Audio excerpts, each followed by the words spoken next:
আল্লাহর হুকুমে বিষাক্ত সাপ কামড় মারছে, সঙ্গে সঙ্গে কারেন্টের মতন কলিজার মধ্যে বিষটা চলে আইছে।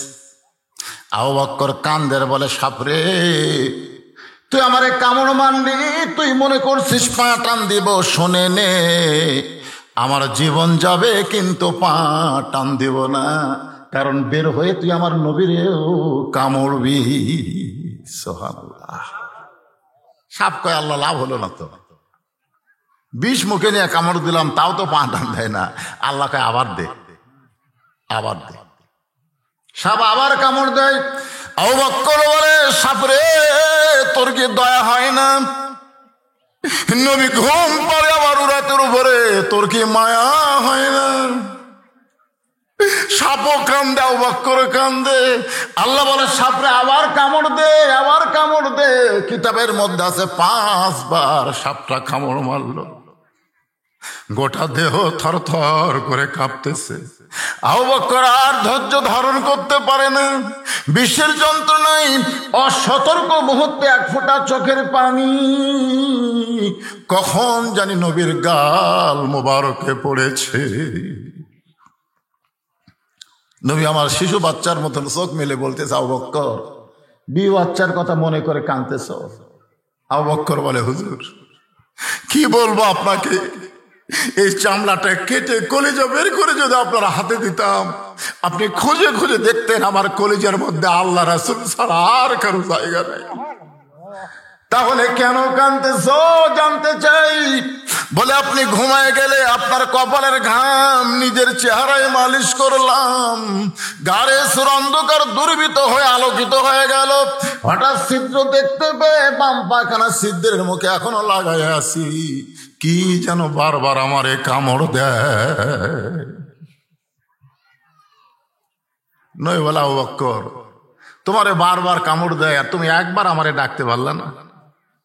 আবু বকর বলে, হুজুর এখন পর্যন্ত আমার জীবনের চাইতে, এই অধমের জীবনের চাইতে আপনার ঘুমের দাম বেশি। মরে যাব কিন্তু আপনার ঘুম আমি ভাঙ্গানোর মতন সাহস পাবো না। গাড়ি সুরের মধ্যে রাসূল বলে, আল্লাহ যে আবু বকর নিজের জীবনের চাইতে আমাকে মহব্বত করে, আমি রাসূলটাকে কি দিব? আল্লাহকে কিছুই দেওয়া লাগবে না, গোল্ডেন এ প্লাস পাইছে। সুবহানাল্লাহ। সেই পরীক্ষা আমাদের সামনে আসতেছে। মুসলমানের কাছ থেকে নবীর আদর্শ, নবীর সুন্নতকে কেড়ে নেওয়ার জন্য কাফের বেঈমান চেষ্টা করতেছে। কারণ দাড়িওয়ালা, টুপিওয়ালা, জুব্বাওয়ালার যে পাওয়ার আছে, এই পাওয়ারকে সিজ করার জন্য ওরা ওদের চরিত্র, ওদের কালচার, ওদের সবকিছু আমাদের কাছে দিয়ে আমাদের ভিতরের ইমানের পাওয়ার ওরা কেড়ে নেওয়ার চেষ্টা করতেছে। এখন কথা ঠিক কিনা? আমাদের ছেলেগুলোর হাতে এরকম মোবাইল দেওয়া হয়েছে। এখন একই জায়গার মধ্যে খারাপও আছে, ভালো আছে। ওরা খারাপ শিক্ষা পায় ভালো জিনিস কোনোদিন দেখবে? ইচ্ছা করলে ইউটিউবে গিয়া বদুশের ওয়াজ, আজহারের ওয়াজ, আমির হামদার ওয়াজ, আল্লামা সাইদি হুজুরের ওয়াজ, এগুলো ওয়াজ ওরা শুনতে পারবে। পারবে কি পারবে না? আবার একটু ব্যাস সাইজ হলে অনেক কিছু আছে অশ্লীল। এরা দরজা জানলা বন্ধ করে বিশ্বাস করে কেউ দেখতেছে না। আমাদের যুবকগুলো দরজা জানলা বন্ধ করে বিশ্বাস করে কেউ দেখতেছে না। কিন্তু ইমানটা যদি থাকতো তাহলে তার বিশ্বাস বলতো, কেউ না দেখলেও আল্লাহ দেখতেছে, কেউ না দেখলেও 2 ফেরেশতা বসে নাই, এরা লিখতেছে। জোরে কোন কথা ঠিক কিনা? আজকে তুমি মনে করতেছ দরজা জানলা বন্ধ করার সমানে খালি সিল মারমো, কেউ দেখবি না, একলা হয়ে 20টা ভোট দেবো, কেউ দেখবে না। আল্লাহ কয় জাগা মতো এমন মার দেওয়া হবে, কেউ তোকে আর বাঁচাবার পারবে না। জোরে কোন কথা ঠিক কিনা? ওদের রংবাজ একটা সিনেমা, আমরা যখন ছোট ছিলাম তখন আইছিল বাংলাদেশে। এখনকার ছেলেরা তো দেখেন রংবাজ, নামটা খারাপ কিন্তু গানটা ভালো। যদি ফুলগুলো হয় অভিমানে ঝরে যায়, আমি মালা গেথে বলো কারে পরাবো, সে যে কেন এলো না কিছু ভালো লাগে না, কবরে আসুক তারে হে আমি মজা দেখাবো। ওই দেখেন ঘুরতেছে, দেখেন খালি, এই দেখেন এই ছেলেরা কোরআনের মাহফিল ওভারটেক করে ওরা কুটি যায়। হ্যাঁ, বুঝতেছেন না? ওরাই হলো দেশের ভবিষ্যৎ, ঠিক কিনা বলেন? ওরাই ভবিষ্যৎ। আল্লাহ রাসূল বলবে এমন একটা জামানা আসবে, জামানায় আগুনের আংটা হাতে রাখা সহজ হবে, কিন্তু ঈমান রক্ষা করা বড় কঠিন হবে। ওই জামানায় জালেমরা রাস্তায় থাকবে, বাহিরে থাকবে, আলেমদেরকে ধরে ধরে জেলখানার মধ্যে ঢুকানো হবে। এই জামানা যে আলেমেরা হক কথা কয়, কোরআন হাদিসের সত্য কথা কয়, ওর কক বারাত হবে না। আর যারা হুবার মায়ের কিচ্ছা কয়, ওরা থাকবে, ওরা থাক। আসেন ফাদখুলি ফি, পড়েন ফাদখুলি ফি ইবাদি ওয়াদখুলি জান্নাতি। কত সুন্দর কথা, যে আমার গোলামি করবে, যে আমার গোলামির শৃঙ্খলে নিষ্কাবদ্ধ করে নিবে, আমি আল্লাহ ঘোষণা দিলাম দুনিয়ার জীবনে তোমার গোলামি থাকবে, কিন্তু মরার পরে গোলামি থাকবে না। আমি আল্লাহ তাআলা তোমাকে জান্নাত দিয়া বরণ করে নিব। সবাই বলবে লোকটার কেউ নাই রে, লোকটা বড় একা হয়ে গেল রে, কবরে বালিশ নাই, বিছানা নাই, আহারে জানলা নাই, দরজা নাই, লোকটা বলে একা হয়ে গেল। আল্লাহ কাই পাগলা, একা হচ্ছে, ও কেবল চলে আইছে, আসল ঠিকানায়। সুবহানাল্লাহ খান। আর দুনিয়াও সিজনুল মুমিনিন, যারা প্রকৃত মুমিন হবে দুনিয়া তাদের জন্য জেলখানার মতো হবে। নিজের ইচ্ছা মতো চলতে পারবে না, তারা চলবে আমার আল্লাহর ইচ্ছায়, নবীর সুন্নাত মোতাবেক। একটু খেয়াল করবেন, এই যে ইবাদি শব্দকে ব্যাখ্যা করতে গিয়া ইমাম মালিক বলেছেন বাইনাল আবদি ওয়াল কুফরি তরকুস সালাত। ইবাদি, এটা ফাদখুলি ইবাদি, ইবাদিকে ব্যাখ্যা করতে গিয়ে বলেছেন বাইনাল আবদি, কারা কারা ইবাদতকারী, অল কুফরি, এবং কারা কাফের। এইটাকে যাচাই করতে গেলে যে জিনিসটা লাগবে তার নাম হলো নামাজ। যেরকম তার নাম কি, বাইনাল আবদি অল কুফরি তরকুস সালাত। এই বান্দা আর কাফেরকে বাছাই করতে গেলে বেশি জিনিস লাগবে না, এক নম্বর লাগবে নামাজ। যার নামাজ আছে সে হবে বান্দা, সে হবে আল্লাহর গোলাম, সে হবে জান্নাতি। যার নামাজ নাই, ওই যতই মুসলমান দাবি করুক, ও কিন্তু বান্দা না, ও হলো কাফের। বুখারী শরীফের হাদিস। আল্লাহ রাসূল আরো কঠোর হয়ে বলছেন মান তারাকা সালাতু মুতাম্মিদান ফাকাত কাফারা। ইচ্ছা করে এক ওয়াক্ত নামাজ যারা বাদ দিল, ইচ্ছা করে এক ওয়াক্ত, বেশি ওয়াক্ত না, কয় ওয়াক্ত, এক ওয়াক্ত বাদ দিল, ওই কাফের। আর যে সমস্ত যুবকেরা ধাপতি তুলি আর মাহফিল করতেছে, মাহফিলের টেনশন তোমাদের মাথায়, মাশাআল্লাহ থাকলে ভালো। গ্রামের বাড়ি ঘর সুন্দর না হলো, মসজিদটা মাশাআল্লাহ খুব সুন্দর, আলহামদুলিল্লাহ। একটু মনোযোগ দিয়ে শুনবেন, তাহলে বান্দা হবার গেলে এক নম্বর যেটা লাগবে তার নাম কি, আরো জোরে বলেন, তার নাম হলো নামাজ। বর্তমান সরকার প্রধানমন্ত্রী আমাদের বাংলাদেশে 564টা মসজিদ বানায় দিস, 564টা মসজিদ, নাম দিছে মডেল মসজিদ। কি মসজিদ? মডেল মসজিদ। কিছুদিন আগে একজন নেতা বলতেছে মৌলানারা ওয়াজ করবার যায়, প্রধানমন্ত্রীর এই গুণের কথা কয় না।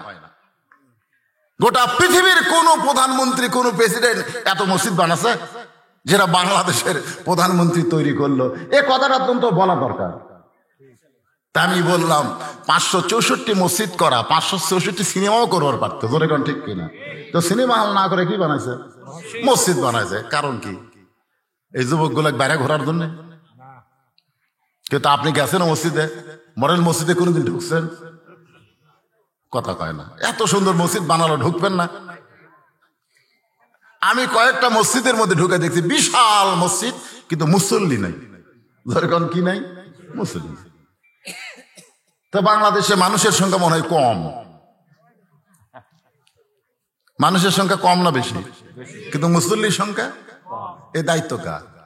মুসল্লি বাড়ানোর দায়িত্ব কার? হুজুরে আমরা বক্তাদের মুসল্লি বাড়ানোর দায়িত্ব আল্লাহ কোরআনে বলেছেন। কোরআনে কতগুলো আয়াত হলো ডাইরেক্ট, আর কতগুলো হচ্ছে হিকমত। এখানে আল্লাহ ডাইরেক্ট বলেছেন আল্লাযীনা ইম্মাক্কান্নাহুম ফিল আরদ, মুসলমানের মধ্যে কাউকে যখন প্রধানমন্ত্রী করা হবে, মুসলমানের মধ্যে কেউ যখন প্রেসিডেন্ট হবে, তার এক নম্বর দায়িত্ব হলো পদ্মা সেতু নির্মাণ করা। এক নম্বর দায়িত্ব হলো মাদক মুক্ত যুবক করা, এক নম্বর দায়িত্ব হলো বাল্য বিবাহ বন্ধ করা, এক নম্বর দায়িত্ব হলো 564 মসজিদ করা। আল্লাহ রাসূল বলতেছেন একটাও তার এক নম্বর দায়িত্ব না, আল্লাহ বলতেছেন তার এক নম্বর দায়িত্ব হলো আকামুস সালাত, নামাজ কায়েম করা। আজকে আলেম ধরার জন্য পুলিশ ঘুরতেছে, আলেম ধরার জন্য না, নামাজের আজানের পরে যারা রাস্তা ঘরে ওদের পাশাত বাড়ি দেওয়ার জন্য পুলিশ ঘোরা দরকার। জোরে কোন কথা ঠিক কিনা? আজকে প্রধানমন্ত্রী যদি বলতে 564 মসজিদ বানাইছি, মডেল মসজিদ ভরা লাগবে মুসল্লি দিয়ে, আজান দেওয়ার পরে যারা বাহিরে ঘুরবে ওদের পাশার কাপড় খুলে পাশায় 10টা করে বাড়ি মারো। আপনারা বলেন তো নামাজি হতো না? আর নামাজি হলে লাভ কি? আল্লাহ কোরআনে বলেন ইন্নাস সালাতা তানহা আনিল ফাহশাই ওয়াল মুনকার, একমাত্র নামাজি পারে মানুষকে যাবতীয় খারাপি থেকে বাঁচায় দিতে। আমাদের ছেলেগুলো যদি নামাজি হতো তাহলে বাপ মার কোনো টেনশন করা লাগতো না। এ কারণে রাসূল বলেছেন 7 বছর থেকে তুমি নামাজের তালিম দাও, কিভাবে নিয়ত বান্দা লাগবে, কিভাবে হাত বান্দা লাগবে, কিভাবে রুকু করা লাগবে, কিভাবে সেজদা করা লাগবে। এই তালিম দেওয়ার সময় হলো 3 বছর। জোরে বলেন কয় বছর? কারণ নামাজের দাঁড়ানো শেখা লাগবে, নিয়ত বান্দা শেখা লাগবে, হাত বান্দা শেখা লাগবে, রুকু করা শেখা লাগবে, সেজদা দেওয়া শিখতে হবে। এইগুলো তালিম দেওয়ার সময় হলো 3 বছর। 10 বছর থেকে তাকে ঘাড় ধরে জোরে কোন কি করে বলা হয়েছে, জোর করে, জোর করার জায়গা নেই, বললাম ঘাড় ধরে, ঘাড় ধরে মসজিদে লিয়া যাবে। এটা হলো আপনাদের দায়িত্ব। বাবা আপনি বুড়া মানুষ, তাহাজ্জুদ পড়েন আর আপনার আইডিয়া ঘুম পাড়তিছে, 3টা পর্যন্ত আর্জেন্টিনার খেলা দেখে আর সালাতো খায়রুন নাম শোনার পরে ঘুমায় যায়। আপনি বাবা বেহেশতে যাবেন? আপনি বাবা জান্নাতে যাবেন? জান্নাত আপনার মামা বাড়ি নয়। আল্লাহ কোরআনে বলেছেন কু আনফুসাকুম ওয়া আহলিকুম নারা, জাহান্নামের আগুন থেকে যদি বাঁচতে চাও তুমি বাবা একলা বাঁচো না, তোমার আহাল পরিবার নিয়ে বাঁচতে হবে। ফাতেমার কাছে সে নবী বলতেছে, ফাতেমা তোর কি কখনো মনে হয় না আমি আল্লাহর নবী? ফাতেমা কয় আব্বা আপনি কি কন?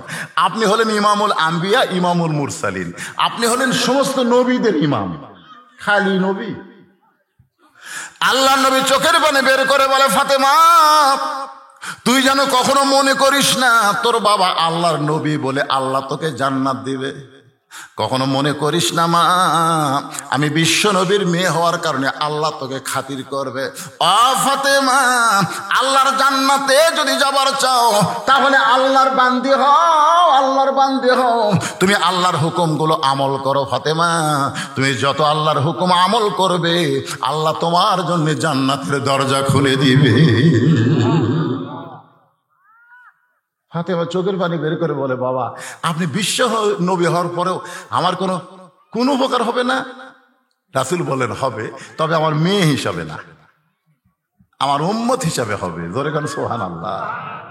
আমার মেয়ে হিসাবে আমি তোকে কিছু করে দেবো। আল্লাহ ওটা আমার মেয়ে, আল্লাহ ওকে একটু খাতির করে দাও, এ কথা বলা যাবে না, বলা লাগবে ফাতেমা আমার উম্মত, উম্মতের হিসাবে তুই কিছু হয়তো ছাড় পাবি, কিন্তু মেয়ে হিসাবে না, আমল করে জান্নাতে যেতে হবে।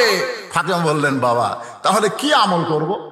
আল্লাহ রাসূল বললেন মাত্র 4টা আমল করা হবে। কয়টা? 4টা। 1 নম্বর হলো নামাজ, 2 নম্বর হলো রমজান মাসের রোজা, 3 নম্বর হলো স্বামীর কথা মতো চলা, 4 নম্বর হলো সতীত্বের হেফাজত, পর্দা করা। এই 4টে আমল যদি তুই করতে পারিস ফাতেমা আমি গ্যারান্টি দিয়ে দিলাম আল্লাহ তোরে 8টা জান্নাতের মালিক বানায়া দিবে। রাসূল বললেন ফাতেমা 24 ঘন্টা তোমাকে নামাজ পড়া লাগবে না, 24 ঘন্টার মধ্যে মাত্র 5 বার তুমি নামাজ পড়বা। জোরে কোন কয়বার? 24 ঘন্টা পড়া লাগবে না। ফাতেমা রমজান মাসে রোজা সারা বছর করা লাগবে না, 12 মাসে 1 মাস রোজা করলেই তোমার রোজা আদায় হবে। ফাতেমা শোনো স্বামীর খেদমত সবসময় করা লাগবে না। যখন তোমার বিবাহ হবে স্বামীর কথা মতো চলবে, যতক্ষণ স্বামী তোমার কাছে থাকবে, স্বামী যখন দূরে যাবে তখন তুমি আবার স্বামী খিদমত থেকে এতাত থেকে মুক্ত হবে। কিন্তু ফাতেমা পর্দা, এই পর্দাটা 24 ঘন্টার মধ্যে 1 ঘন্টাও বাদ দেওয়া যাবে না। সব সময় যে আমল তোমাকে করতে হবে সে আমলের নাম হলো পর্দা। জোরে কান সুবহানাল্লাহ। এই জন্য নারীদের জন্য, আমার মা বোনদের জন্য, যারা পর্দার অন্তরালে বসে বসে কথাগুলো শুনতেছেন, আপনাদের আমল করতে হবে জান্নাতে যাওয়ার জন্য। আমরা পুরুষ মানুষ, আমাদের আমল করা লাগবে। আর 1 নম্বর আমল আল্লাহ বান্দা হওয়ার জন্য, তার নাম হলো নামাজ। জোরে কান, তার নাম কি? তার নাম হলো নামাজ। এখন নামাজটা কি করবেন? পড়বেন না ধরবেন? একটা গান আছে, এই গানটা কই দেখেন তো, বুঝবার পারেন নাকি? হাদিসে আছে বিস্তারিত, হুজুরি কলব ব্যতীত করছিন কালেও নামাজ তোর হবে না। হাদিস আছে বিস্তারিত, হুজুরি কলব ব্যতীত করছিন কালেও নামাজ তোর হবে না। তবে কেন গাও জোয়ারি, মানুষকে দেখাও নামাজ পড়ি। ও তোমার সিদ্ধ বীজে, ও তোমার সিদ্ধ বীজে সুফসল হবে না রে মুসলমান। আজও কেন আল্লাহর নামাজ ধরতে পারলা না?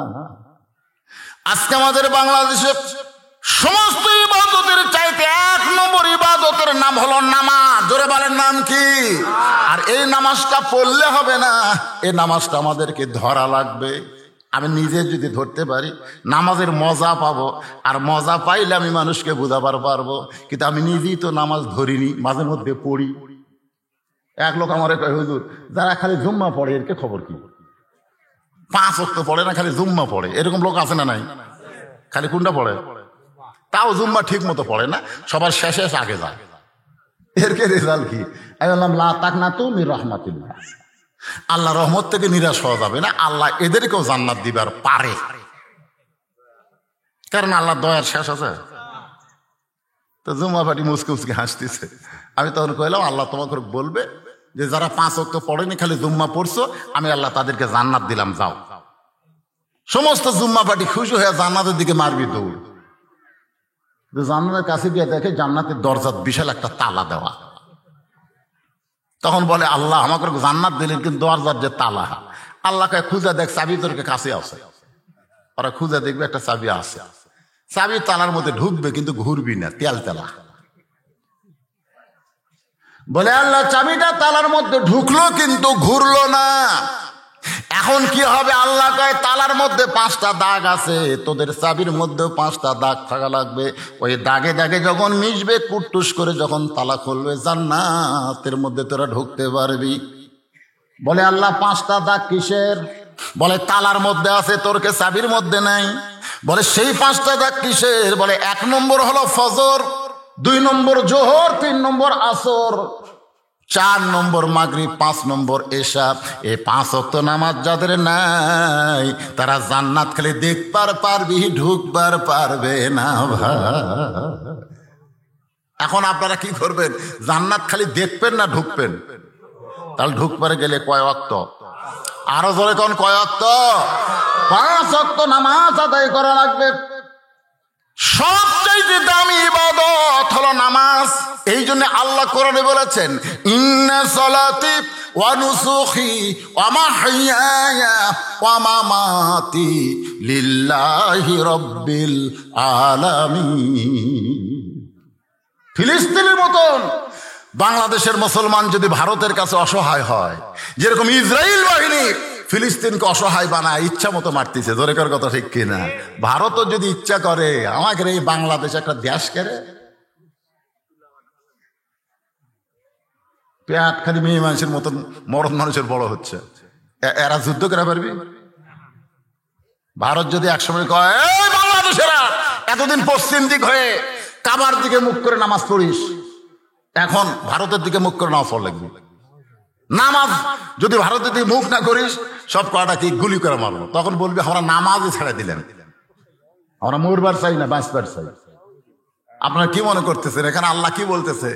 অমাহিয়া অমামাতি লিল্লাহি রাব্বিল আলামিন। মনোযোগ দিবেন, আগে বলছে ইন্নাস সালাতে, আগে নামাজের কথা বলছে।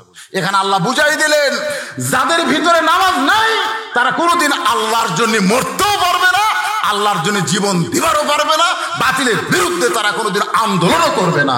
ধরে কোন কথা ঠিক কি? এজন্য ইসলামী আন্দোলনের কর্মী হবার গেলে আল্লাহর দুনিয়া আল্লাহর কোরআনের বিজয় যদি আপনি চান, 1 নম্বর নামাজি আপনাকে হওয়া লাগবে, নামাজি। এখন নামাজি কারে কয় বোঝানোর জন্য ছোট্ট একটা ঘটনা বলবো। এশার নামাজের পর হযরত আলী আল্লাহর নবীর কাছে বলতেছে, ইয়া রাসূলুল্লাহ, আপনি এই দুনিয়াতে 10 জনকে জান্নাতের সার্টিফিকেট দিয়েছেন, আপনি বলেন তো আমি আলী কি তার ভিতরে আছি? আল্লাহ রাসূল বলে, তুমি কি শোনোনি? তুমি 4 নম্বরে আসো। কয় নম্বরে? 4 নম্বরে। 1 নম্বর আবু বকর, 2 নম্বর ওমর, 3 নম্বর ওসমান, 4 নম্বর আলী। আলী বলতে, হুজুর আজ থেকে যদি আমি নামাজ না পড়ি তারপরেও কি জান্নাতি? আল্লাহ রাসূল কিছুক্ষণ চুপ করে থাকলেন। রাসূল কিন্তু কথা ইচ্ছা করে বলেন না। মা ইয়ান্তিকু আনিল হাওয়া ইন হুয়া ইল্লা ওয়াহয়ুন ইউহা। কিছুক্ষণ আল্লাহ রাসূল চুপ করে থাকলেন, তারপরে মুস্কি হাসিতে বললেন, তুমি যদি নামাজ বাদ দাও তারপরে আল্লাহ তোমাকে জান্নাত থেকে বাদ দিবে না। আলী বলতে, কথা কি ঠিক? বলে, আমি যেটা বললাম সেটাই ঠিক, তুমি নামাজ বাদ দাও আল্লাহ তোমাকে জান্নাত থেকে বাদ দিবে না। আলী বলতেছে, 5 ওয়াক্ত একবারে বাদ দেওয়া যায় না, আজ থেকে ফজর বাদ দিলেন। এসব নামাজ বলতেছে আজ থেকে ফজর বাদ দিলেন, এটা খুব ঝামেলার নামাজ, খুবই ঝামেলা। এই নামাজ কিন্তু খুব ঝামেলা, বিশেষ করে এই পৌষ মাঘ মাসার বেশি ঝামেলা, ঠিক কিনা বলেন?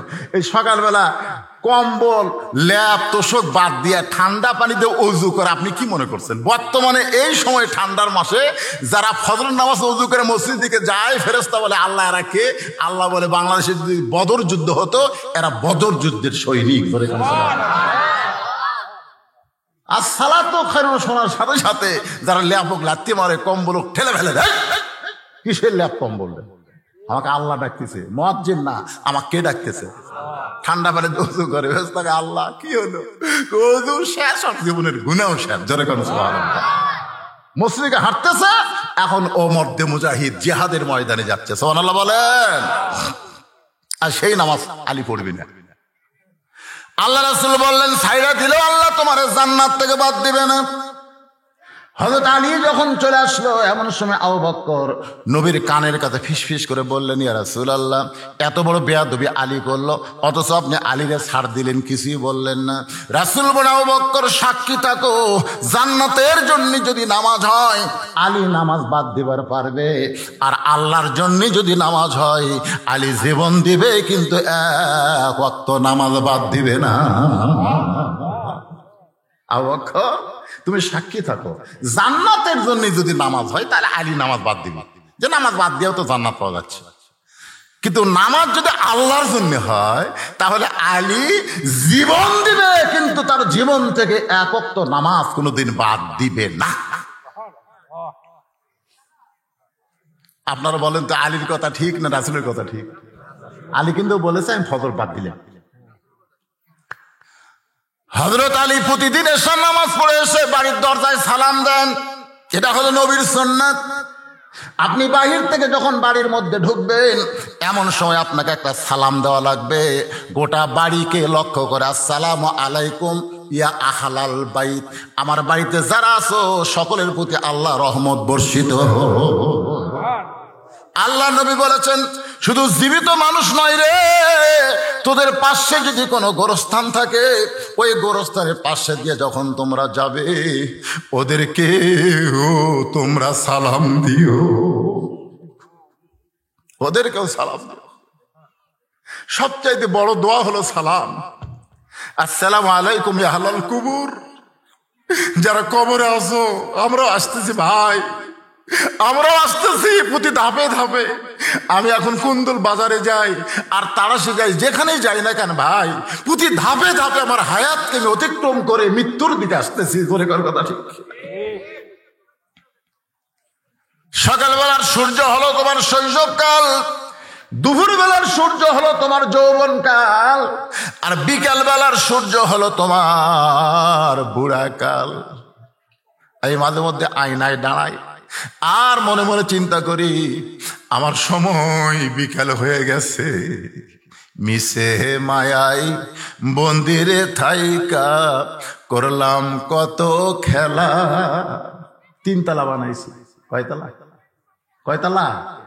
মিশে মায়াই বন্দি থাইকা করলাম কত খেলা। পশ্চিমে তাকিয়া দেখো, পশ্চিমে তাকিয়া দেখো, তোমার ডুইবা গেল বেলা, তোমার ডুইবা গেল বেলা। এক পলকের নাই ভরসা, এক পলকের নাই ভরসা, মিশে সকল আশা। কখন বুঝি দারুণ ঝড়ে, কখন বুঝি দারুণ ঝড়ে ভাঙবে তোমার বাসা। পাখিরে সবই মিশে আর ফাঁকি। বলেন আমার হীরা মন পাখি, আমার সোনার ময়না পাখি, সবই মিশে আর ফাঁকি। তাহলে কবরের পাশে দিয়ে গেলে মুখ বন্ধ করে যাওয়া যাবে না, কবরের পাশে দিয়ে গেলে হাসি ঠাট্টা করা যাবে না। আল্লাহ রাসূল বলেন কবরের পাশে দিয়ে যারা হাসি ঠাট্টা করতে করতে যায় এরা পশুর চাইতেও জঘন্য। পশুরও তাও কিন্তু বোধ জ্ঞান আছে, কিন্তু এই শয়তানদের সেই বুদ্ধিটাও নাই। একটা কবরের পাশে গোরস্থানের পাশে হাসতে হাসতে তুই হাসতেছিস, তোর চাইতে বড় যোদ্ধার, বড় জমিদার, বড় শক্তিশালী এখানে শুয়ে আছে। তোর এখন কথা কন না কেন? এজন লক্ষ্য করে সালাম দেবেন। সবাই সালাম দিতে রাজি আছেন? কবরের পাশে যতবার যাবেন ততবার সালাম দেবেন, আসসালামু আলাইকুম ইয়া আহলাল কুবুর। হযরত আলী প্রতিদিন এশার নামাজ পড়ে এসে বাড়ির দরজায় সালাম দেন, কিন্তু আজকে ফজর বাদ দেবার চাইছে, আল্লাহ তার সালাম কেড়ে লিছে। জোরে কোন সুবহানাল্লাহ। একটা বাদ দিবার চাইছে আর একটা কেড়ে লিছে। আপনি আসরের সুন্নত পড়েন না, আসরের আগে যে 4 রাকাত সুন্নত আছে না নাই, আপনি পড়েন না, বাদ দিচ্ছেন। কই পড়লে সব, না পড়লে পাপ নাই, কিসের দরকার রে? খালি 4 রাকাত মার। কিন্তু আল্লাহ রাসূল বলেছেন আসরের 4 রাকাত সুন্নত যারা আদায় করবে, বাংলাদেশের যেখানেই সুন্নত নামাজ আদায় করুক, আল্লাহ হেরেমের মধ্যে পড়ার সওয়াব দিয়ে দিবে। ধরে কোন সুবহানাল্লাহ। তবে না পড়লে কি নাই? গুনাহ নাই। খালি গুনাহ নাই দেখে আমরা বাদ দিচ্ছি। আসরের নামাজের সুন্নত যারা আদায় করবে, এশার নামাজের আগে 4 রাকাত সুন্নত যারা আদায় করবে, আল্লাহ রাসূল বলেন তাদেরকে 5 ওয়াক্ত নামাজে আল্লাহ রাখবে না, তাদের আর এক ওয়াক্ত নামাজ বাড়ায় দিবে। কি বুঝলেন? আসরের 4 রাকাত সুন্নত এবং এশার আগে 4 রাকাত সুন্নত যারা আদায় করবে, আল্লাহ তাদের প্রতি খুশি হয়ে তাদের 5 ওয়াক্ত রাখবে না, তাদের আর এক ওয়াক্ত বাড়ায় দিবে। দেখছেন? সেই ওয়াক্ত কখন? অমিনাল লাইলি ফাতাহাজ্জাত বিহি নাফিলাতাল্লাহ।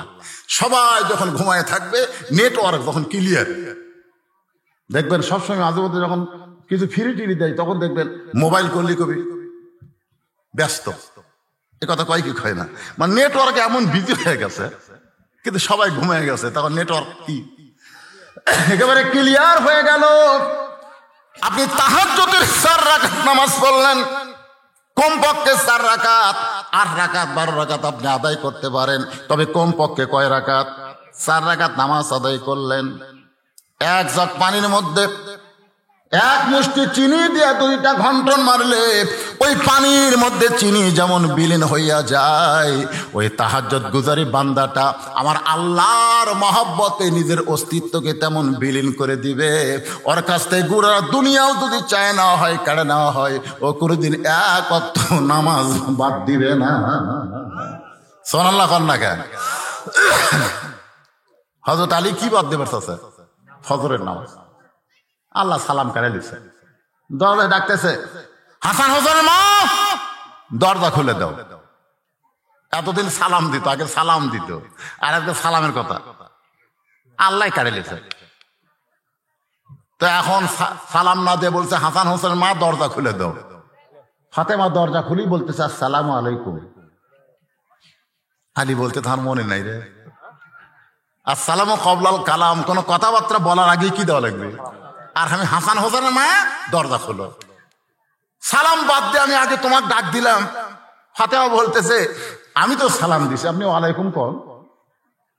আলী বলতেছে ওয়ালাইকুম আসসালাম। নবীর মেয়ে ফাতেমা মুসকে মুসকে হাসে আর বলে, এমন কি বাদ দেবার চাইলেন যে বাদ দেওয়ার কারণে চিরাচরিত সালাম আপনার কাছ থেকে আল্লাহ কাইরা নিছে? আলী বলতেছে, আজ থেকে আর ফজরের নামাজ আমি পড়বো না, নামাজ না পড়লেও আল্লাহ জান্নাত দিবে, এই কথা তোমার বাবা বলেছে। ফাতেমা মুসকে মুসকে হাসে। আলী বলতেছেন, হাসতেছো কেন?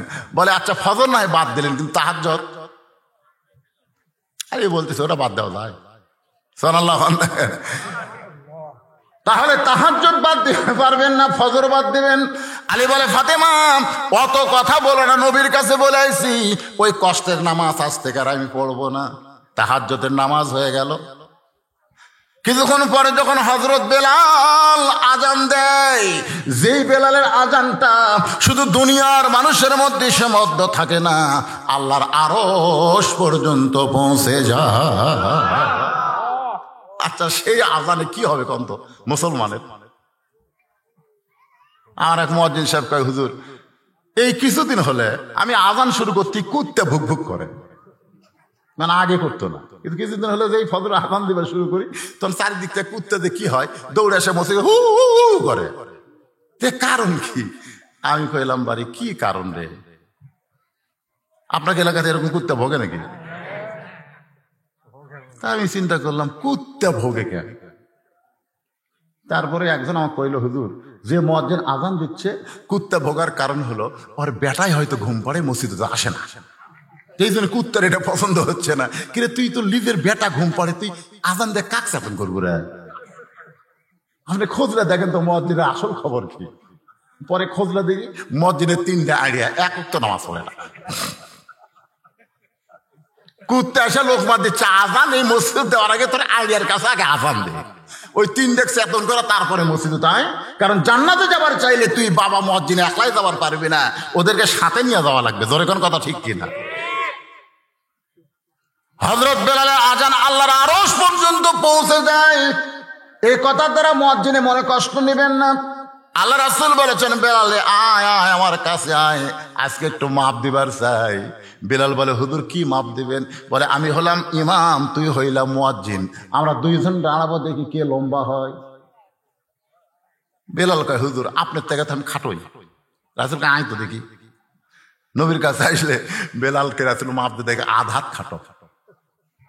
বেলাল বলে, হুজুর আমি আপনার সাথে খাটোই তো, আপনি ইমাম আর আমি মুয়াজ্জিন, বোঝেন না? ইমামের সাথে মুয়াজ্জিন লম্বা হলে মানাবে। রাসূল বলে, দুনিয়ার তো ঠিকই মানাচ্ছে রে, কিন্তু মরার পর।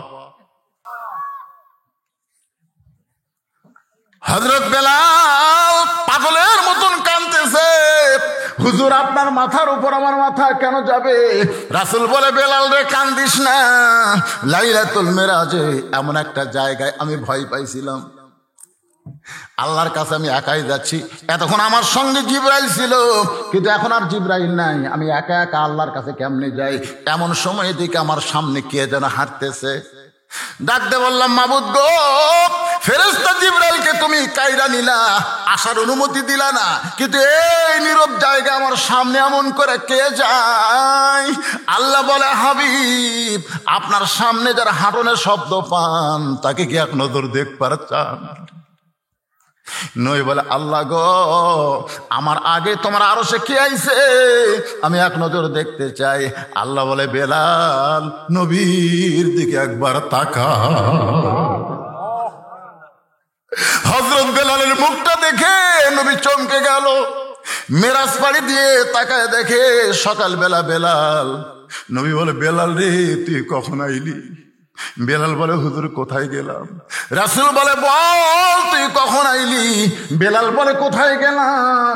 আল্লাহ নবী বলেন, আমার আগে তোরে দেখছি আজকে আরশে। আল্লাহ বলে, হাবিব রে বেলালকে আমি আল্লাহর এতই ভালো লাগে, দুনিয়াতে বেলাল আর কতদিন পর জান্নাতে আসবে, আগে থেকেই আমি বেলালকে সাইজ করে রাইখা দিয়েছি। ধরে কান্না সুবহানাল্লাহ। সেই বেলাল দিছে আযান। আবার শোনার পরে হযরত আলী আর বাড়িতে থাকতে পারে না, বাড়ি থেকে বের হওয়ার রওনা দেয়। ফাতেমার সামনে দাঁড়ায় বলে, কোথায় যাবেন? যাবেন কোথায়? আলী বলতেছেন, ফাতেমা এতদিন মসজিদের ভিতরে ঢুকে নামাজ পড়েছি, আজকে মসজিদের বাহির থেকে নামাজির দৃশ্য একটু দেখবার চাই। এতদিন ভিতরে ঢুকে পড়ছি তো, আজকে বাইরে থেকে একটু দেখবার চাই দেখি নামাজের সাইজ কিরকম। এটা কিন্তু ভিতরে ঢুকলে বোঝা যাবে না, বাইরে থাকলে বোঝা যাবে, ঠিক না? বাহিরে থাকলে বোঝা যায়, ভিতরে ঢুকলে বোঝা যাবে। তাই আপনি ভিতরে ঢুকে দেখেন আওয়ামী লীগ নেই, বিএনপি নেই, জামাত নেই, জাতীয় পার্টি নেই। আমি বাইরে থেকে দেখতেছি ওরা তিনজন ভিতরে, এটা ভিতরে ঢুকলে বাইরে থেকে দেখছি তিনজন। টাইম হয়ে গেছে আসরের, কিন্তু হুজুর নেই। বেকায়দা, হুজুর ছাড়া এখন সামনে কে যায়? তিনজনের মধ্যে একজন আমার এলাকার তো আওয়ামী লীগ করে, একজন জামাত ইসলাম, একজন বিএনপি। তখন জামাত ইসলাম বলতেছে আওয়ামী লীগ, ভাই তোর দল ক্ষমতা আছে, তুই সামনে যা। আওয়ামী লীগ বলতেছে পাগলামি করিস, আমি মাঝে মধ্যে নামাজ পড়ি রে, কোনোদিন পড়াবার পারি না। তো বলতেছে তাহলে বিএনপি, ভাই তুই যা, কাহে খুব পারলে আকামত পারি রে, কিন্তু ওই জায়গাত খাড়া হয়নি। বলে আমি জামাত ইসলাম করি বারে, এখন তার ইমতি করবি কে? বলে এখন তুই সামনে যা, তুই হলো অলরাউন্ডার সব জায়গা, ধরে কোনো সুবহানাল্লাহ। জামাত ইসলাম সামনে গিয়ে বলতেছে নিয়ত করার সময় কি করবা? আমি কিন্তু বেড়াতে গেলে শুনতেছি, একতে দেয় তো বিহাজাল ইমাম কবা না, একতে দেয় তো বিহাজাল রাজাকার কবা, কোনটা কবা? তখন আওয়ামী লীগের নেতা বলতে এই ফাজলাম করিস, আমি আওয়ামী লীগ, কই বিএনপি, তুই জামাত। এটা হলো বাইরের কথা, ভিতরের কথা হলো আমরা তিন ভাই একসঙ্গে জামাত করতে চাই, ধরে কোন সুবহানাল্লাহ। এখন ভিতর আর বাইরে তফাৎ আছে না নাই? আমি বাইরে থেকে কি দেখলাম, ওরা তিন ভাই, খালি বাইরে এসে 3 দল 14 দল 20 দল, খালি ভিতরে ঢুকে দেখেন কোনো দলাদলি, খালি ঢুকাই দেখেন উদখুলু ফিস সিলমি কাফা, খালি ঢুকে দেখেন। কিন্তু আমরা ঢুকতেই পারলাম না। ফাতেমা মুসকি মুসকি হাসে। আলী বলে হাসতে তো কারণ কি? বলে এতদিন যেই ব্যক্তি ভিতরে ঢুকে নামাজ পড়েছে সেই ব্যক্তি বাহিরে থাকতে পারবে না। খামাখা আপনি পড়বেনই না, যখন দেখার কি দরকার? আজান দিল রে, আজান শোনার পরে শুয়ে থাকা যায়, নামাজ না হয় না পড়া যায়, এই শুয়ে থাকা যাবে। ফাতেমা জানে, সব জানে, সুবহানাল্লাহ। কারণ স্বামীর চরিত্র সবচাইতে বেশি জানে কে? এই জন্য বাংলাদেশের কোন পীরের বউ মুরিদ হয় না। আপনারা দেখবেন যারা পীরগিরি করতেছে এরকে বউ কিন্তু মুরিদ হয় না, কারণ পীরের বউ জানে আমার স্বামীর মতন লুচ্চা কেউ নেই। আমি 3টা দিনের সুখ খেয়াল করে দেখছি। একটা হলো ডাক্তারের বউ কোনোদিন সিজার করে না, কারণ ডাক্তারও করবার দেয় না, কারণ সিজার করলে মায়েরও ক্ষতি, বাচ্চারও ক্ষতি। এই যে বড় বড় ডাক্তার যারা আপনাকে এমপি সাহেব করে দেখবেন, তারা একটা বাচ্চা সিজার করা হয় না। বাংলাদেশে কোনো মৌলবীর বাড়িতে কিন্তু জীবনে মিলাদ হয় না, আপনার খেয়াল করে দেখবেন। ওরা জানে মিলাদ একটা ফাও জিনিস, খামাখাটে খরচ করে লাভ কি, ওরা পরের বাড়িতে পড়ায়, নিজের বাড়িতে হয় না। আর একটা ব্যাপার হলো পীরের বউ কোনোদিন মুরিদ হয় না, কারণ বউ জানে আমার স্বামী 1 নম্বর লুচ্চা, মাঝে মধ্যে মুরিদের বউয়ের দিকে তাকায়। তাহলে কয়টা কথা বললাম? কথা কর না কেন, খালি হাসলে হবে? অরিজিনাল কথা। কিন্তু সর্বপ্রথম আল্লাহ নবীর কাছে যিনি কলেমা পড়েছেন তিনি কিন্তু নবীর বিবি, ধরে কান সুবহানাল্লাহ। পীরের বউ মুরিদ হয় না, কিন্তু নবীর বউ সর্বপ্রথম নবী বলে স্বীকার করে। রাসূল বলেন, খাদিজা কি দেখলে আমার ভিতরে, যার কারণে কেউ নবী বলে আমারে স্বীকার করে না, তুমি আমারে নবী বলে স্বীকার করলে। খাদিজা বলে, নবী গো আপনি ভিতরেও যেমন বাহিরেও তেমন। লাকাদ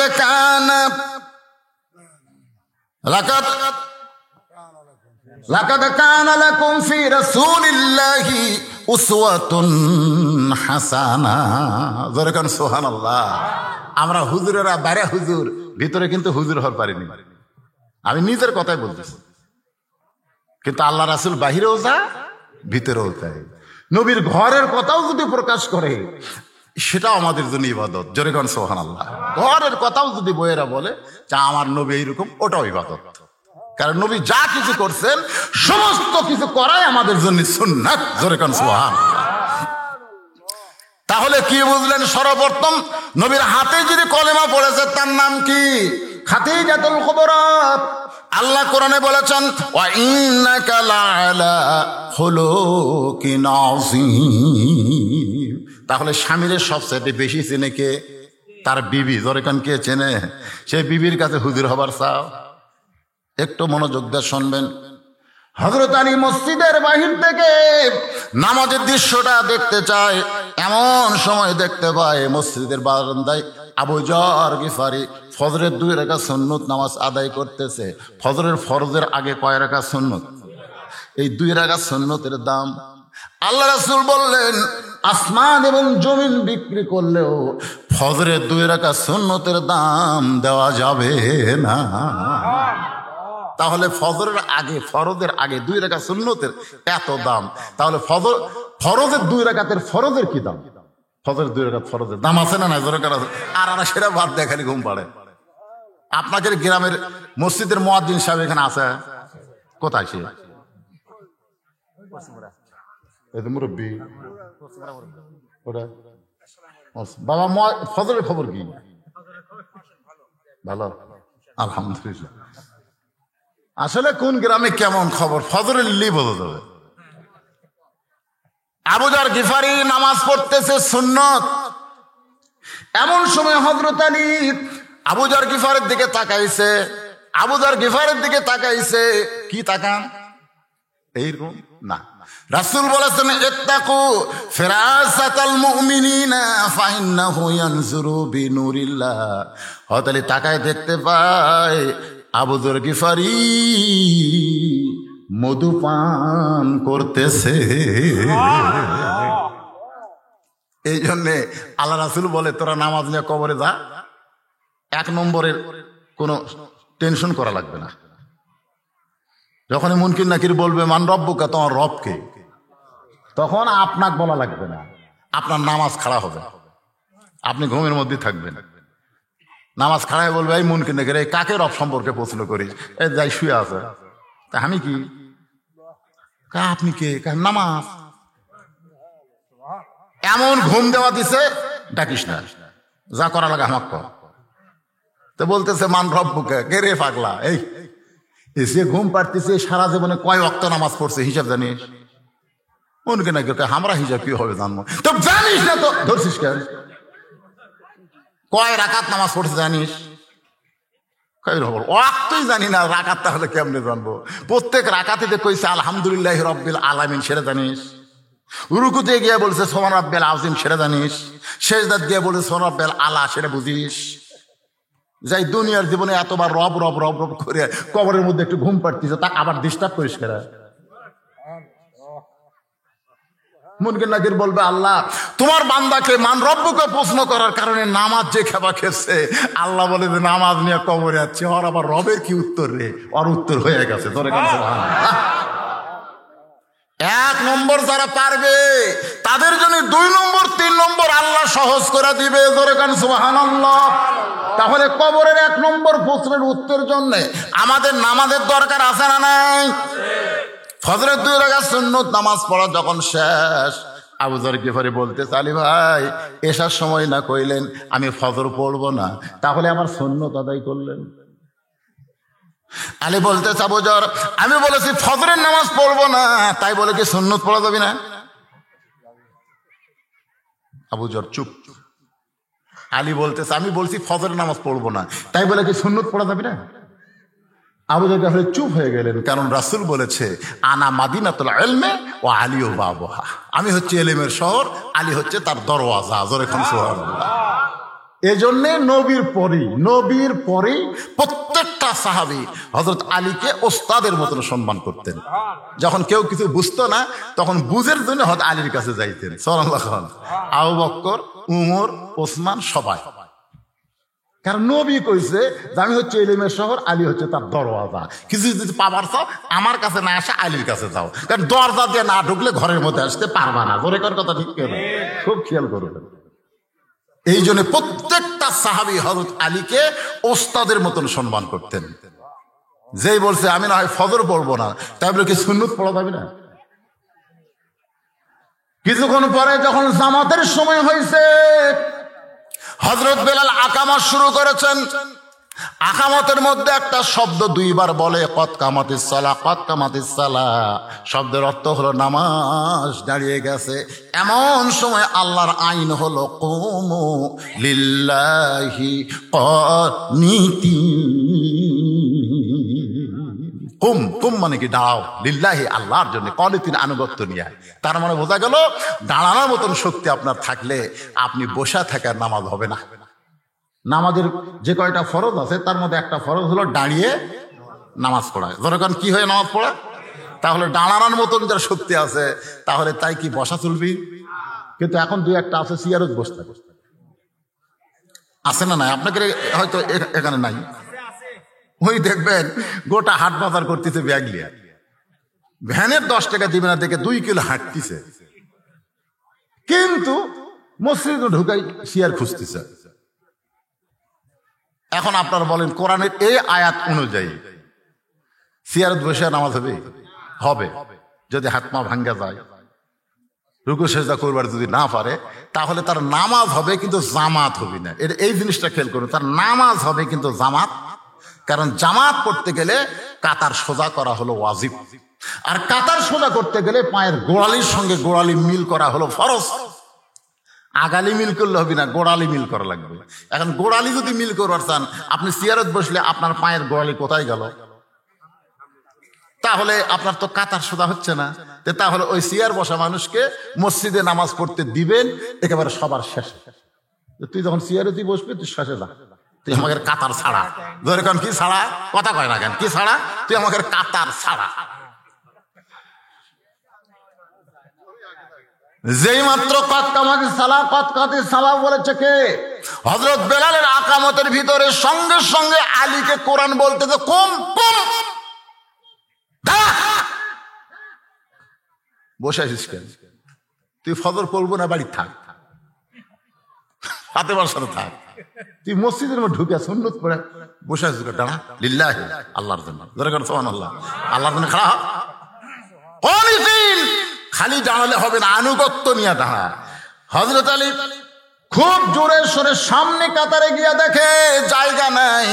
আবু বকর আর উমরের মাঝখানে এভাবে হাত ঢুকাইয়া দিয়া এরকম একটা চাড়া মারছে। আকবার আছে, আল্লাহু আকবার। হযরত পড়বি না, কোন কাতারত গেছে? আমার এমন জায়গার দাঁড়াছে যে ডান পাশে আবু বকর, বাম পাশে উমর। জোরে কোন সুবহানাল্লাহ।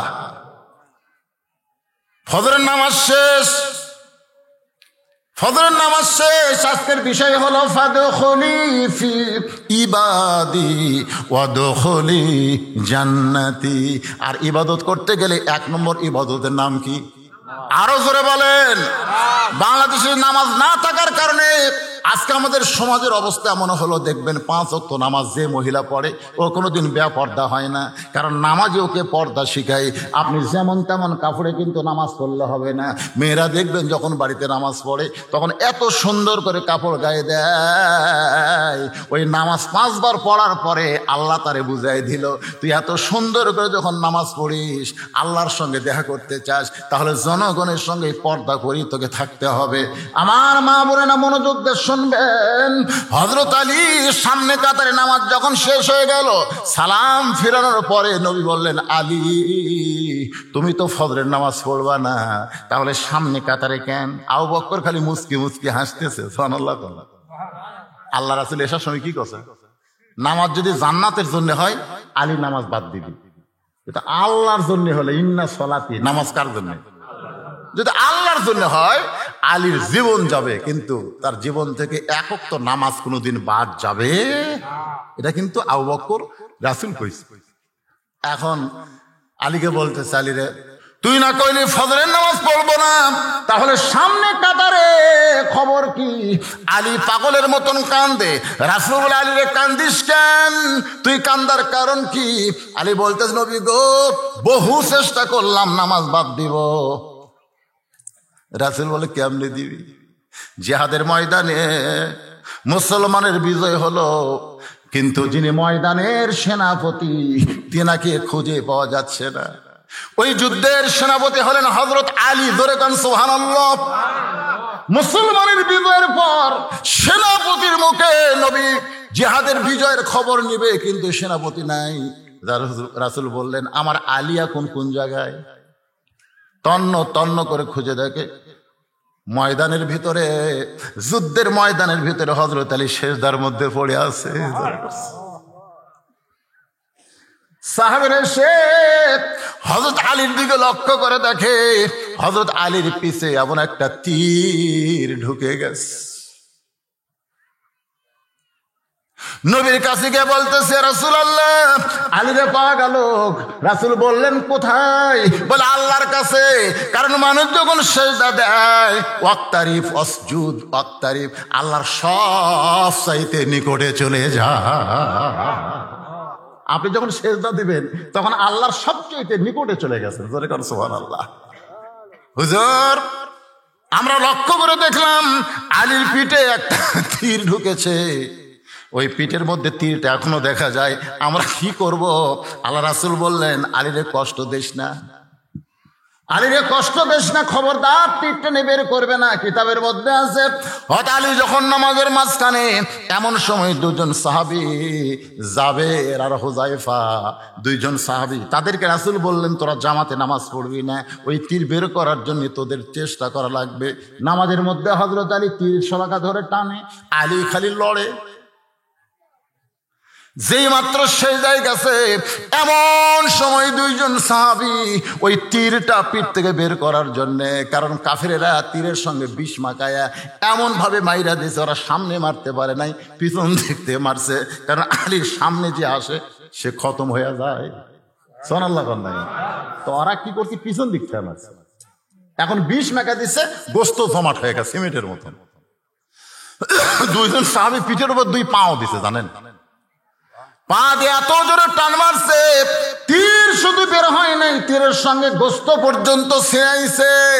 নামাজ শেষ করার পরে তীর আর গোস্তের টুকরা যখন নবীর কাছে জমা দেয়, নবী আমার তীরটাকে সামনে রেখে গোস্তের টুকরার উপরে ডান হাত এভাবে লাগায় দেয়। আলী কোথায় রে? হযরত আলী নবীর সামনে দাঁড়ায় বলে, লব্বাইকে রাসূলুল্লাহ, এই তো আপনার সামনে রয়েছে। রাসূল বলে, আলী রে, তোর পিঠ থেকে তীর বের হয়েছে, তুই কি জানিস? আলী বলতেছে, রাসূলুল্লাহ, এখন পর্যন্ত পিছনে হাত দেইনি, যদি হাত দেই তাহলে বুঝতে পারবো। রাসূল বলে, দিস না রে, পিছনে হাত দিস না। শুধু তোর তীর বের করেনি, ওরা তোর পিঠের গোস্ত পর্যন্ত ছিঁড়ে আনছে। আমি জানি আলী জানতে চায়, আলী রে, পিঠ থেকে তীর বের হলো, গোস্ত ছিঁড়াইলো, তুই তখন কোথায় ছিলি বল? তুই কি বলবি না? আজকে আমার সাহাবীর মধ্যে তুই কি বলবি না? কারণ আমি হলাম শহর আর তুই হলি দরওয়াজা। আলী বলতেছে, রাসূলুল্লাহ, আপনি যখন বলতেছেন তাহলে শোনেন। আমি তখন কাবার ভিতরে ছিলাম, আবু বকর ওমর খালি মুখ সাওয়াসাই করে। আবু বকর ওমরের দিকে তাকায়, ওমর আবু বকরের দিকে তাকায়। কিন্তু নামাজ পড়ছি মসজিদ নববীতে। আর আলী বলতেছে, কাবার ভিতরে ছিলাম। কাবা হলো মদিনা থেকে 430 কিলো দূরে। সেই কাবার মধ্যে আলী কেমনে গেল? আল্লাহ নবী বললেন, সমস্ত সাহাবীরা জবান বন্ধ করো, জোরে কান সুবহানাল্লাহ। আমি আলীর কাছ থেকে জানতে চাই, আলী রে, তুই নামাজ পড়লি মসজিদ নববীতে, তুই কাবার মধ্যে কেমনে গেলি? আলী বলতেছে, রাসূলুল্লাহ, আমি যখন নামাজের নিয়ত করলাম, নিয়ত করার পরে, নিয়ত মানে কি? নয়তন উসাল্লি লিল্লাহি তাআলা, এইটা কিন্তু নিয়ত না। আপনি আল্লাহু আকবার বলে হাত বাঁধবেন, এটাই হলো নিয়ত। নিয়ত পড়া লাগবে না, নিয়ত করা লাগবে। আপনারা বলেন তো, নিয়ত পড়া না করা? আমি আর আমার ভাই দুইজনে একসাথে গেছে নামাজ পড়বার। ওই যায় নয়তন উসাল্লি লিল্লাহি তাআলা 4 রাকাতে সালাতুল আসর করতে ইমাম সাহেব রুকুর থেকে সেজদার গেছে। একই সাথে ঢুকে আমি 4 রাকাতে পানো, ওই 1 রাকাত মিস করলাম। আমি বললাম, কে ভাই, আমার 4 রাকাতে হলো, তোর 1 রাকাত মিস হলো। এই শালা নিয়ত বাড়ে, এ করবার যত পাড়াপাড়ি করি ততই ভুল হয়। আর বাগতে রাকাতাই হয়ে যায়, এই ভুল শোধরাতে 1 রাকাতে যায়। তাই বললাম, ভাই তোর নিয়ত কখন হতে তুই জানিস? আমি তো তা জানি না। তুমি যখন অজু করছো, অজু করার সাথে সাথে আল্লাহ বুঝিছে ওই কোন নামাজের অজু করছে। তোর কোন কথা ঠিক কিনা? তুমি মসজিদে পা দিতে আল্লাহ জানে তুমি কোন নামাজে তুমি ঢুকছো। তুমি যখন কাতারবদ্ধ হয়ে দাঁড়াইছো তখন আল্লাহ জানে তুমি কোন নামাজ পড়বা।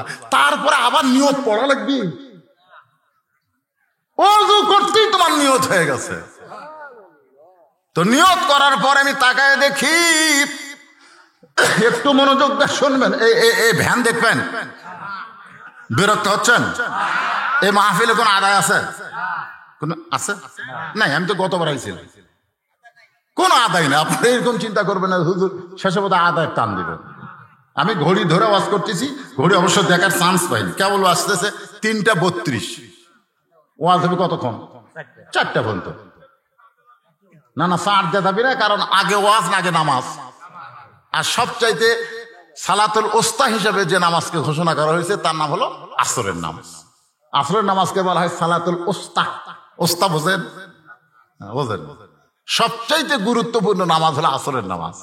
আসরের নামাজ যে জামাতের সঙ্গে আদায় করবে, বাকি 4 ওয়াক্ত নামাজ আল্লাহর জিম্মায়, আল্লাহ তার জন্য আদায় করে নিবে। জোরে কোন সুবহানাল্লাহ। সবচাইতে বেশি অলসতায় মানুষ আসরের নামাজ করবে, যে হাট বাজারে গিয়ে সবকিছু করবে, কিন্তু আসরের নামাজ দিকে গুরুত্ব দিবে না। আজকে মাহফিল এসে আমরা সেই নামাজকে গুরুত্বহীন মনে করব না, গুরুত্ব দিয়ে আমাদের নামাজ আদায় করা লাগবে। ঠিক কিনা বলেন?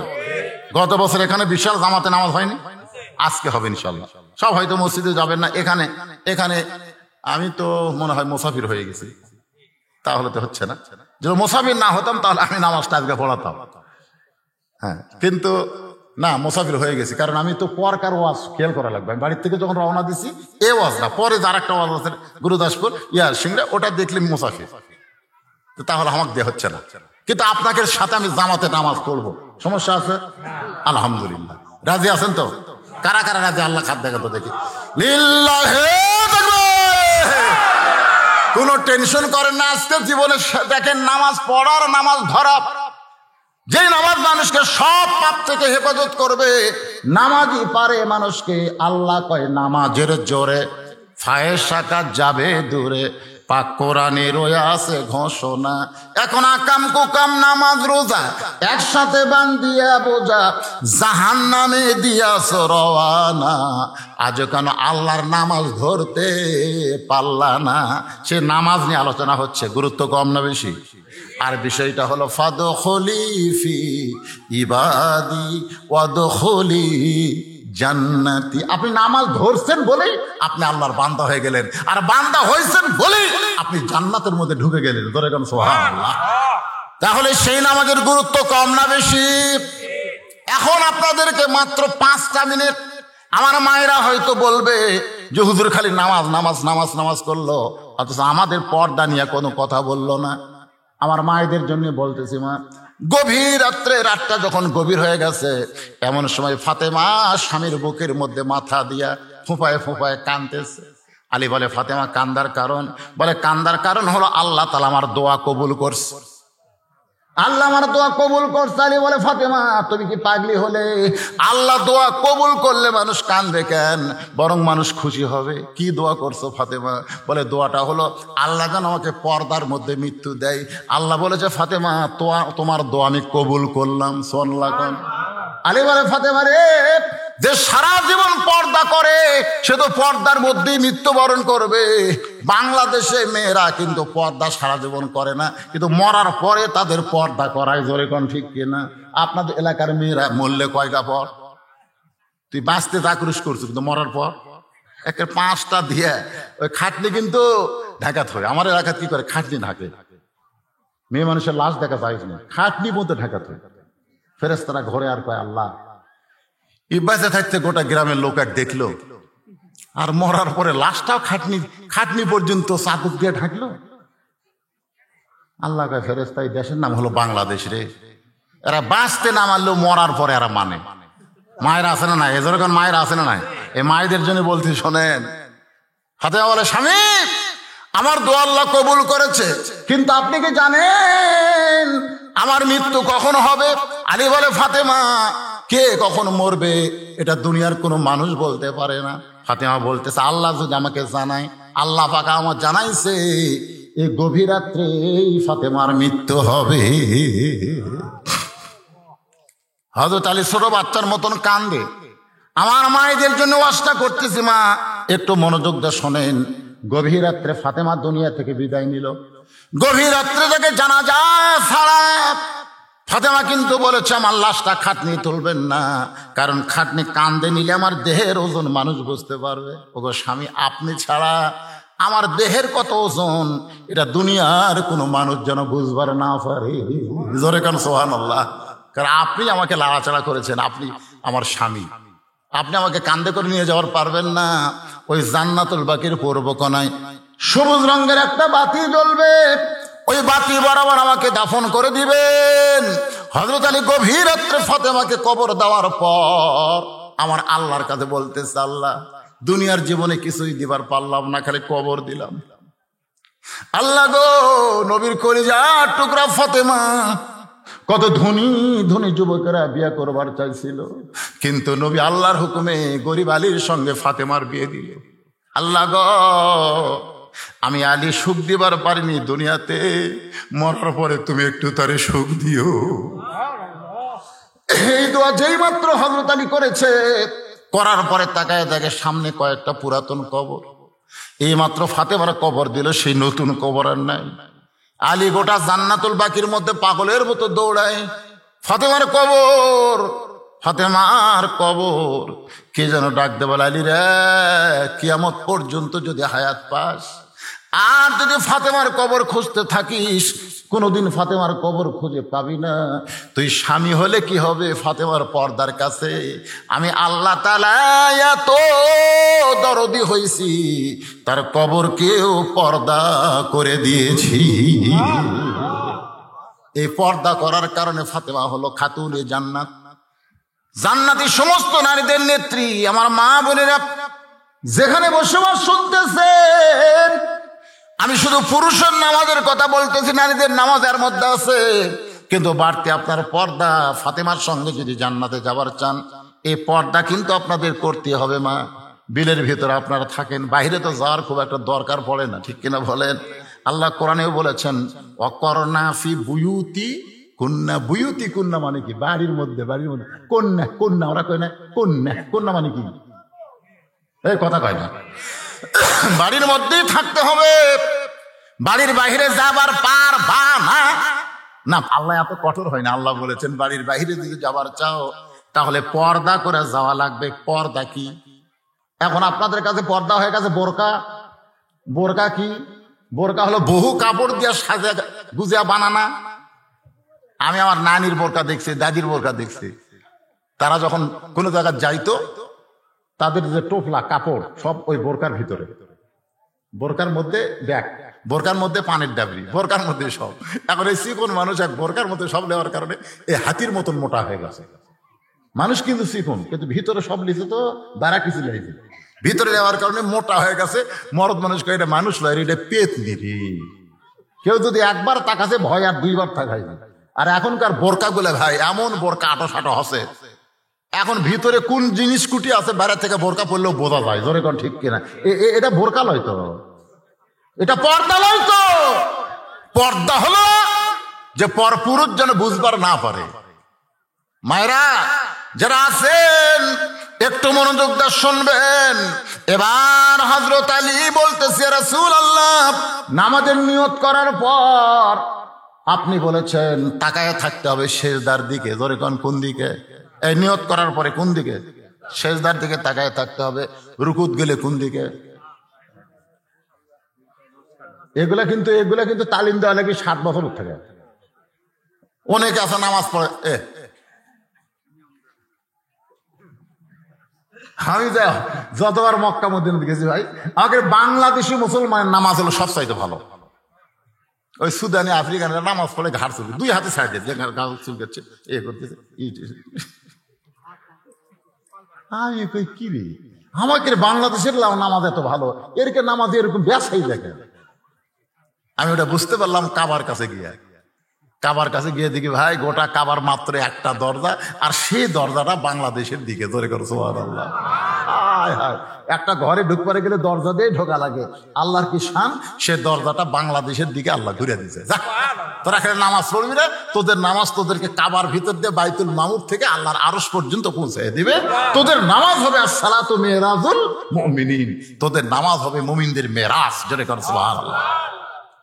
বাংলাদেশের লোকের নামাজ খুব ভালো, তারপরে দুই একটা বেসাইদা আছে না নাই? জোরে করে আছে না নাই?